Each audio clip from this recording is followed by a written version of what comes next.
மெயினா இந்த ஆய்வு எதற்காக அப்படின்னா, தொடர்ந்து திருவண்ணாமலையில் இருக்கக்கூடிய மிகப்பெரிய பிரச்சனை வந்து கிரவுட் மேனேஜ்மெண்ட், கியூ மேனேஜ்மெண்ட்.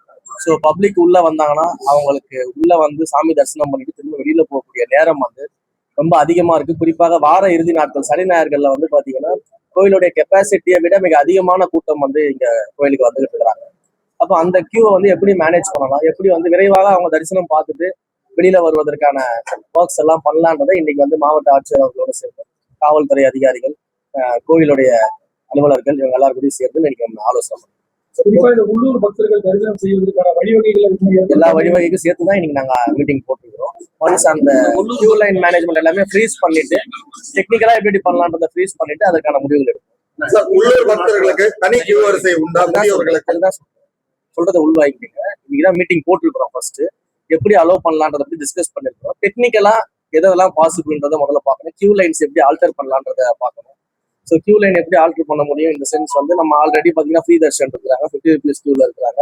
அது தவிர வந்து நம்ம பார்த்தீங்கன்னா மாற்றுத்திறனாளிகளுக்கு, அதே போல 65 வயதுக்கு மேற்பட்ட சீனியர் சிட்டிசன்ஸ்க்கு, பிரெக்னென்ட் உமன்ஸ்க்கு, இவங்களுக்குலாம் வந்து நம்ம எப்படி அலோவ் பண்ண முடியும், இது போன்ற பல விஷயங்களை இன்னைக்கு நம்ம ஆய்வு பண்ணியிருக்கோம். இப்போ இந்த கியூ மேனேஜ்மெண்ட் சிஸ்டம் வந்து இன்னும் கொஞ்சம் டெக்னிக்கல் பர்சன்ஸ் வச்சு ஆய்வு பண்ணிட்டு அதற்கான முடிவுகள் எல்லாமே எடுக்கும்.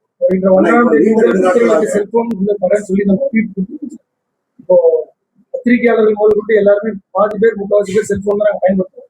எங்களுக்கு கோயிலுக்குள்ள வர்றதுக்கு என்ன மாதிரியான அனுமதிகள் all over Tamil Nadu? All over தமிழ்நாடுல எல்லா கோயில்கள்லையுமே, குறிப்பாக முதுநிலை கோயில்களை நம்ம முதல்ல இப்போ அனௌன்ஸ்மெண்ட் பண்ணியிருக்கோம். ஏன் அப்படின்னா இந்த 50க்கும் மேற்பட்ட முதுநிலை கோயில்கள்ல வந்து பாத்தீங்கன்னா பப்ளிக்குடைய பிரசன்ஸ் வந்து ரொம்ப அதிகமா இருக்கு. நிறைய பப்ளிக் அந்த கோயில்களை நோக்கி தான் வர்றாங்க. மற்ற கோயில்கள்ல ஓரளவுக்கு மேனேஜபிளான கிரௌட்ஸ் இருக்கு. பட் இந்த முதுநிலை கோயில்கள்ல தான் இந்த கிரௌட் மேனேஜ்மெண்ட் இஷ்யூஸ் நமக்கு. அப்போ இந்த கோயில்களை பொறுத்த வரைக்கும் நம்ம என்ன பண்றோம் அப்படின்னா, மொபைல் போன்ஸ் ஏன் ரெஸ்ட்ரிக்ட் பண்றோம் அப்படின்னா, அந்த கிரௌட்ல வந்து மொபைல் போன்ஸ் எடுத்து உள்ள வரவங்க, அந்த கிரௌடா சேர்ந்து உள்ள இருக்கக்கூடிய இறைவனுடைய சிலையை வந்து போட்டோ எடுக்கிறது, அப்புறம் அந்த கிரௌட்ல வந்து பாத்தீங்கன்னா நிறைய ரீல்ஸ் எடுக்கிறது, இந்த மாதிரியான விஷயங்கள் தொடர்ந்து வெளியில வந்துட்டு இருக்குது. அதே போல வந்து பாத்தீங்கன்னா விவிஐபிஸ் இந்த முதுநிலை கோயில்களுக்கு நிறைய விரும்பி வராங்க.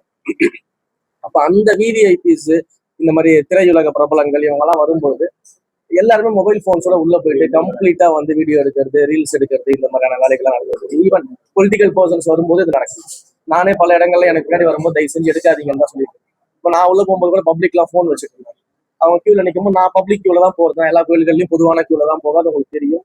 ஜென்ரல் பப்ளிக்கோட தான் நின்று போறேன். அவங்க கிட்ட பேசிட்டு தான் நான் போறேன், என்ன பிரச்சனைன்றதை கேட்டுட்டு போறேன். அப்ப அப்படி போகும்போது அவங்க கோயிலுக்குள்ளேயே வந்து நான் செல்ஃபி எடுக்கிறேன் சார் உங்க கூடன்னு சொல்லி கேட்கறேன். அப்ப இந்த மனநிலையில வந்து ஒரு மாற்றம் ஏற்படும். கோயிலுக்குள்ள வந்தாங்கன்னா கோயிலுக்கான வழிபாடு தலமா இருக்குது. அப்ப அந்த முழுக்க வந்து இறைவனை வழிபடக்கூடிய இடமாகவும் அவங்க அமைதிக்காக வராங்க, ஒரு பிரேயருக்காக வராங்க, இல்ல வந்து அவங்க அங்க இருக்கக்கூடிய சிற்பக்கலையை பார்க்கறதுக்காக வராங்க, அங்க இருக்கக்கூடிய தமிழ் எழுத்துக்களை பார்க்கறதுக்காக வராங்க, அங்க இருக்கக்கூடிய கல்வெட்டுகளை பார்க்கறதுக்காக வராங்க, அங்க இருக்கக்கூடிய தமிழ் பாடல்களை பார்க்கறதுக்காக வராங்கன்னா அவங்க கவனம் ஃபுல்லா அது மேல இருக்கும். மொபைல் போன்ஸ் மேலேயும் போட்டோ எடுக்கிறதுலையும் ரீல்ஸ் எடுக்கிறதுலையும் வீடியோ எடுக்கிறதுலையும் இருக்கக்கூடாது அப்படின்ற ஒரு ரீசனுக்காக மொபைல் போன்ஸை நம்ம ஸ்டாப் பண்ணோம். பத்திரிகையாளர்கள் யாரும் ரீல்ஸ் எடுக்கவோ செல்ஃபி எடுக்கவோ வரதில்லை. பத்திரிகையாளர்கள் நான் சொல்றேன், உண்மையிலேயே பத்திரிகையாளர்கள் ரீல்ஸ் எடுக்கிறாங்கன்னு நான் சொல்லல. ஆனா பத்திரிகையாளர்கள் பல விவிஐபிஸோட சேர்ந்து அவங்க கருவறையில போய் தரிசனம் பண்ற வரைக்கும் வீடியோ எடுத்து வெளியில விடுறாங்க. கருவறையில வீடியோ எடுக்கல. ஆனா சொல்றேன், தெளிவா சொல்றேன், புரிஞ்சுட்டு பேசு. கருவறையில நீங்க வீடியோ எடுத்தீங்கன்னு சொல்றேன். பட் விவிஐபிஸ் வந்து கருவறையில தரிசனம் பண்றதை எதிர நின்று போட்டோ எடுக்கக்கூடிய அளவுக்கு என் கூடயே வந்திருக்காங்க. எனக்கு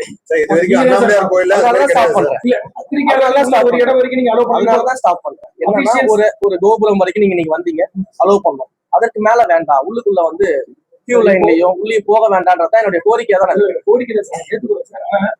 ஒரு குறிப்பிட்ட அளவு வரைக்கும் வரலாம்னு சொல்லிட்டு ஏதாவது பண்ணலாம். அதுதான் கோபுரம் வரைக்கும் சொல்லியிருக்கோம். கோவில்ல பணிபுரிய சிவாச்சாரியர்களோ இல்ல கோவில்ல பணிபுரியிற ஊழியர்களோ செல்போன் இல்லாம ஆல் ஓவர் அந்த எக்ஸாம்பிள் எல்லாருக்குமே நம்ம ஒரே இதுதான் சொல்றோம். கோயிலுக்குள்ள மொபைல் போன் பயன்பாடு வந்துச்சுன்னா அங்க வந்து நம்ம செய்ய வேண்டிய வேலையை செய்ய முடியாது.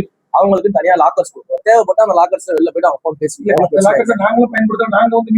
நாங்க தான் சொல்றேன், நீங்க வந்து கோயிலுக்குள்ள இருக்கக்கூடிய விஷயத்த நான் பேசிக்கிட்டேன். நான் வந்து கோயில்களுக்குள்ள சாமியை பார்க்கும்போது கியூல இருக்கக்கூடிய விஷயங்களை பத்தி பேசுறேன். மீடியா வந்து ஒரு லெவல் வரைக்கும் அலோவ் பண்றோம். அந்த லெவலோட நீங்க வந்து உள்ள வராம நீங்க ஸ்டாப் பண்ணீங்கன்னா எங்களுக்கு ஒரு ரொம்ப யூஸ்ஃபுல்லா இருக்கும்னு சொல்லிட்டு நீங்க எடுக்கக்கூடிய பேட்டிகள் எல்லாமே நீங்க வந்து அந்த கோபுரத்துக்கு வெளியில வச்சு தாராளமா எடுத்துக்கோங்க, நீங்க வீடியோ ஷூட் பண்ணிக்கோங்க. அதை பத்தி எங்களுக்கு பிரச்சனையே கிடையாது. நாங்க வந்து உங்களை ஷூட்டே பண்ணக்கூடாதுன்னு நம்ம சொல்ல எங்கேயுமே நம்ம அந்த மாதிரி ரெஸ்ட்ரிக்ட் பண்ணுவோம். பட் ஒரு கட்டத்துக்கு மேல என்னன்னா கியூக்குள்ள கோயிலுடைய மண்டபங்களுக்குள்ள கிட்டத்தட்ட ஒரு பல அரசியல்வாதிகள் வீடியோ உள்ள போகும்போது நம்ம பார்த்தோம். கருவறை வரைக்குமே வந்து போயிட்டு அரசியல்வாதி சாமி கும்பிடுறதுலாம் வீடியோ எடுத்து வெளியே வரதான் நம்ம பார்த்துருக்கோம். இது எனக்கு நடந்ததுனாலதான் அடுத்த நாள்ல இருந்து நான் உடனடியா வந்து அதெல்லாம் ஸ்டாப் பண்ண சொல்லுங்க. என் கூட மீடியா யாரும் உள்ள வர வேண்டாம், இது மாதிரி எடுக்க வேணாம் ரிக்வஸ்ட் பண்ணிக்கிட்டே இருக்கேன். போற நாள்லாம் ரிக்வஸ்ட் பண்ணிருக்கேன். ஸோ அதையுமே நம்ம மீடியாவுக்கும் ரிக்வஸ்டா தான் வச்சிருக்கோம்.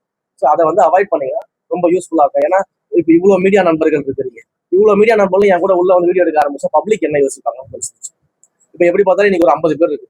அப்ப என்ன வீடியோ எடுக்கிறதுக்காக ஒரு 50 பேர் நீங்க கோயிலுக்குள்ள வந்தீங்கன்னா அதோட பப்ளிக் என்ன நினைப்பாங்கன்றத நம்ம சிந்திச்சோம். அப்ப அதற்காக ஒரு கோரிக்கை தான் நம்ம சார். இப்போ உற்சவ காலத்துல வந்து உள்ள வந்து விஷயம் எடுக்கலாமா? ஏன்னா உள்ளதான் அது நம்ம ஆல்ரெடி ப்ரியர் பர்மிஷன்ஸ் வாங்குற மீடியாக்களுக்கு இந்த சேனல்களுக்குலாம் நம்ம பர்மிஷன் கொடுத்துட்டு தான் இருக்கோம். அதுல எந்த விதமான மாற்றங்களும் நம்ம செய்யலையே. நான் சொல்றது வந்து ரெகுலரா இந்த மாதிரி விசிட்ஸ் வரும்போது உள்ளேயே போயிட்டு வீடியோ எடுத்துட்டு உள்ளேயே பேட்டி எடுக்கிறது அதெல்லாம் வேண்டாம். அதை வந்து கோயில் வளாகத்துக்கு வெளியில வச்சுக்கலான்றது மட்டும் தான் நம்ம சொல்றோம். அதாவது கோயிலுக்குள்ள அரசியல் வேண்டாம், கோயிலுக்குள்ள இது போன்ற வீடியோக்கள் வேண்டாம், அதை வெளியில வச்சு பாத்துக்கலாம்னு சொல்றேன். கேட்கறதுக்காக தான் நாங்க வந்து நிறைய பணிகள் பண்ணிட்டு இருக்கோம். கியூ லைன் மேனேஜ்மெண்ட் பண்ணிட்டு இருக்கோம், கியூஸ் எல்லாம் ஆல்டர் பண்ணிட்டு இருக்கோம், ஆன்லைன் ஃபெசிலிட்டிஸ் வந்து நம்ம இம்ப்ளிமெண்ட் பண்ணிட்டு இருக்கோம், ஆன்லைன் போர்ட்டல் தயாராகிட்டு இருக்கு. ஒன்ஸ் ஆன்லைன் போர்ட்டல் தயாராயிட்டா எல்லாமே அதன் வழியா தான் நடக்கும். எல்லா நடவடிக்கை எடுத்துட்டு இருக்கிறோம். பட் கொஞ்சம் டைம் வேணும் இல்லையா? அவசர அவசரமா பண்ணிட்டு அது ஃபெயிலியர் மாடலா மாறிடக்கூடாது இல்லையா?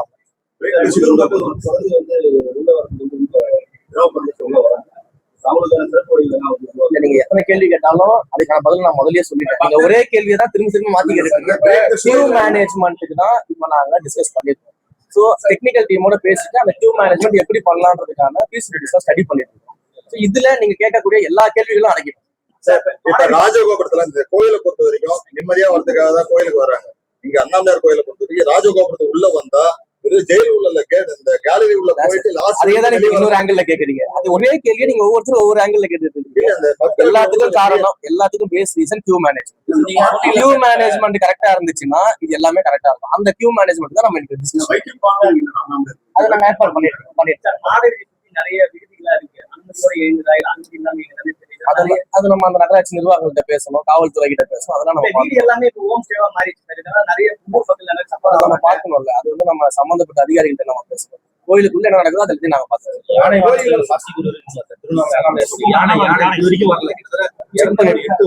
செக் பண்றேன். அதோட ஃபீஸிபிலிட்டி செக் பண்ணிட்டு சொல்றேன் சார். 16 கால் மண்டபம் வந்து தொடர்ந்து மூடியா இருக்கு கடந்த 2 வருஷமா. அது திறக்கிறதுக்கு வாய்ப்பு இருக்குதா? செக் பண்ணிட்டு சொல்றேன். அதெல்லாம் டிஸ்கஸ் பண்ணிட்டு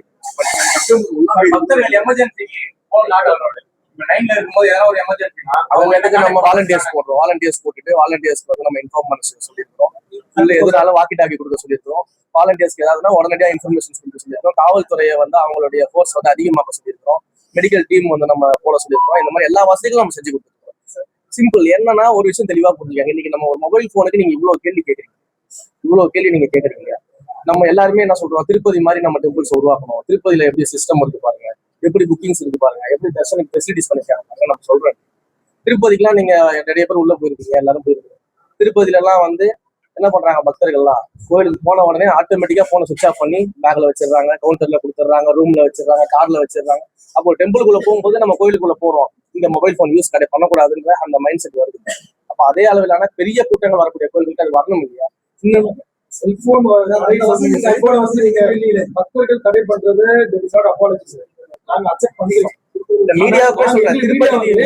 திருப்பதியில நீங்க யோசிச்சுக்கோங்க. திருப்பதியில வந்து அந்த மெயின் என்ட்ரன்ஸ் கோபுரம் இருக்கு பாத்தீங்களா, அதை தாண்டி மீடியா உள்ள போக முடியாது. ஆனா இங்க கருவறை உள்ள வரைக்கும் மீடியா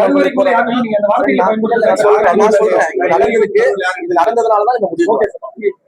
நீங்க தான் செஞ்சீங்க நான் சொல்லல. அந்த கோபுரத்துக்குள்ளேயே வந்து திருப்பதி மாதிரி கோயில்கள் எல்லாம் அலோவ் பண்ண மாட்டாங்க. கரெக்டுங்களா? இது வந்து இந்த விஷயத்த எனக்கு சொன்னது உங்களை மாதிரி திருப்பூர்ல இருக்கக்கூடிய தமிழ் மீடியா. ஓகேங்களா? புரிஞ்சுச்சா? அதெல்லாம் நாங்க ஸ்டாப் பண்ணவே இல்லையா சார்?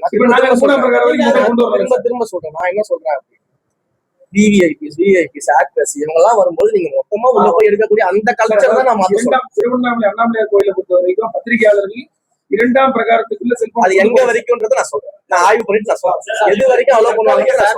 மாவட்டத்துல வந்து நிறைய கோயில், துறை சார்ந்த கோயில் அப்படியே பராமரிப்பு இல்லாம இருக்கு. அதுக்குதான் அனௌன்ஸ்மெண்ட்ஸ்ல பண்ணிருக்கோம். 1000 ஆண்டு கோயில்கள் திருப்பணிகள் சொல்லியிருக்கோம், முழுவதும் சிதிலமடைந்த கோயில்களுக்கு திருப்பணிகள் சொல்லியிருக்கோம், பார்சியலி சிதிலமடைந்த கோயில்களுக்கு திருப்பணிகள் சொல்லியிருக்கோம், திருக்குறங்களுக்கு திருப்பணிகள் சொல்லியிருக்கோம், திருத்தியர்களுக்கு திருப்பணிகள் அனௌன்ஸ் பண்ணிருக்கோம். இதெல்லாம் அனௌன்ஸ்மெண்ட்ல வந்திருக்கு. நீங்க எடுத்து பாத்தீங்கன்னா எத்தனை கோயில்கள் எடுத்துக்கொண்டதை பாருங்க. பொதுமக்களுக்கு பக்தர்களுக்கு அடிப்படை வசதி கூட அதுவும் தான் அறிவிச்சுங்க. எவ்வளவு கோயில்கள் அடிப்படை வசதிகள் அனௌன்ஸ்மெண்ட்ஸ்ல வந்துருக்கு. நீங்க எடுத்து பாத்தீங்களே உங்களுக்கு கோயில் ஸ்டாப் நம்பர் வழியா இருக்காங்க. அதெல்லாம் பாப்போம். அதெல்லாம் நிர்வாக ரீதியான விஷயம் நம்ம பாப்போம்.